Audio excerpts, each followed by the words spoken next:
In today's video, we're going to discuss the foreign tax credit, also referred to as Form 1116.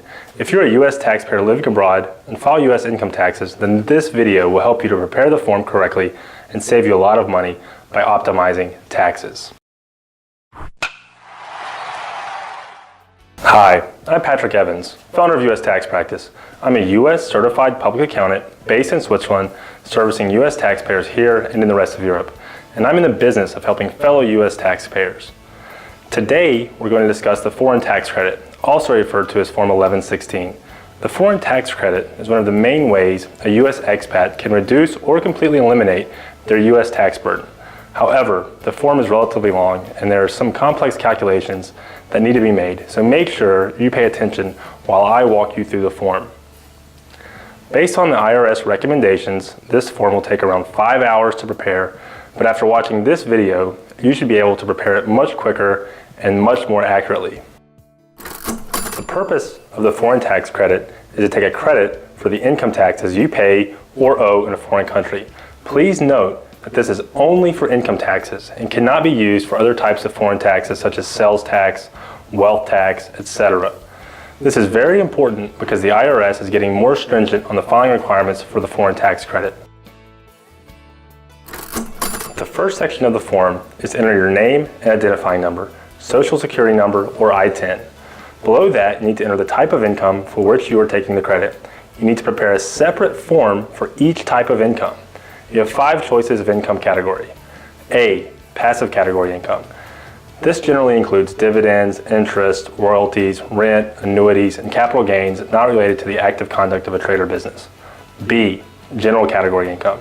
This includes wages, salary, fringe benefits, overseas allowances, income earned in the active trade or business. C, Section 901 income.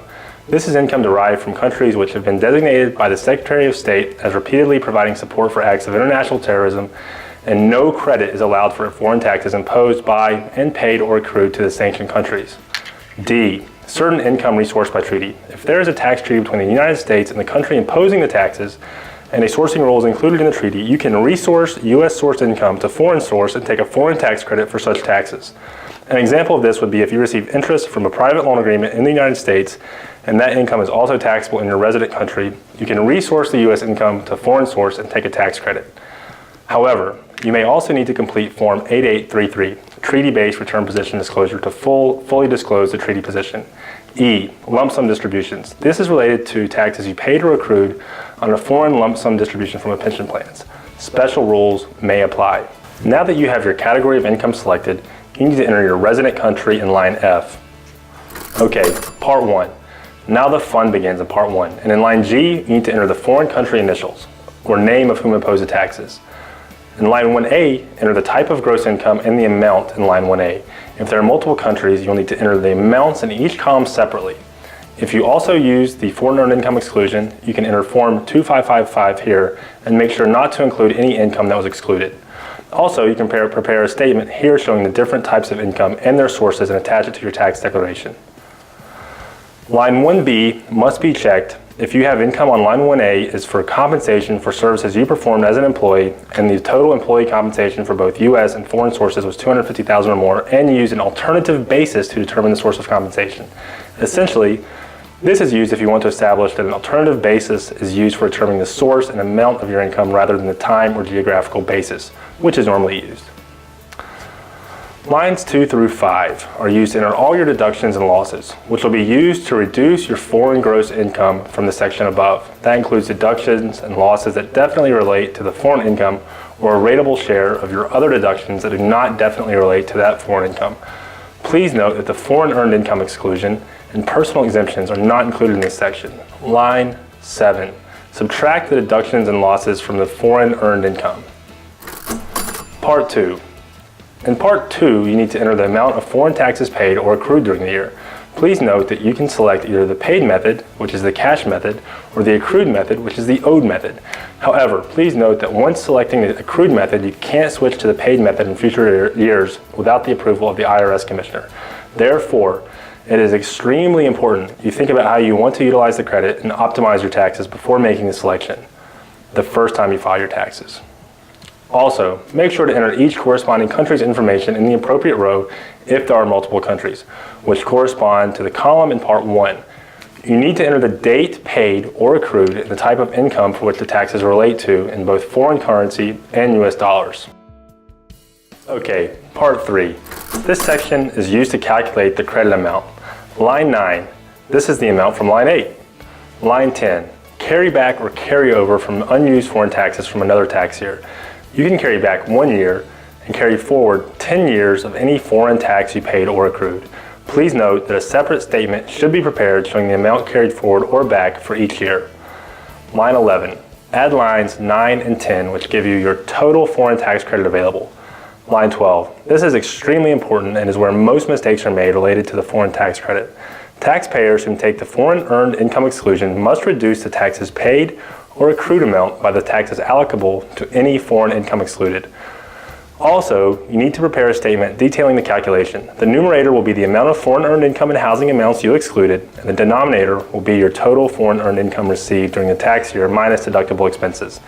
This is the primary reason for reducing the tax credit, but it should also be reduced for taxes on income reported for Puerto Rico exempt from U.S. income tax, taxes on income from American Samoa excluded on Form 4563, taxes on combined foreign oil and gas income, taxes on foreign mineral income, reduction for failure to file Form 5471, reduction for failure to file Form 8865, reduction of taxes or credit due to international boycott operations, taxes related to a foreign tax credit splitting event. Line 13. This is an adjustment for foreign taxes related to the high tax kickout. We're not discussing the high tax kickout in this video, but it's essentially where passive income that is treated as general income because it is high taxed. Line 14. This is the combination of lines 11 through 13. Line 15. This is the amount from line 7, which is your taxable income from sources outside the U.S. Line 16. Any adjustment which need to be made to your foreign taxable income, which include allocation of foreign losses, capital losses, U.S. losses. Line 17 is your taxable income minus your adjustments, which bring you to your net foreign source taxable income. Line 18, this is the amount on line 41 of Form 1040 and line 39 of Form 1040-NR for individuals. Line 19 is a calculation field, which is line 17 divided by line 18. Line 20 is your U.S. tax amount, which can be found on lines 44 and 46 of Form 1040, and lines 42 and 44 of Form 1040-NR. Line 21 is a calculation field, and is simply line 19 times line 20. Line 22, enter the smaller of line 14 or line 21. And finally, Part 4. This is simply the summary of credits from separate Parts 3. This section is used to summarize all the foreign tax credits taken for each type of foreign income, general income, passive income, etc. Remember, you need to do a foreign sheet for each one of those, a Form 1116 for each type. Now that was the foreign tax credit in a nutshell. That was very quick, and I don't expect you to maybe fully comprehend everything that we just talked about. However, watch this video and it should help you understand Form 1116 a little better. And remember, take the method that optimizes your taxes the most. If it's the foreign earned income exclusion by itself, if it's the foreign earned income exclusion of the foreign tax credit, or if it's just the foreign tax credit, take the method which gives you the most optimization and helps you plan for the future.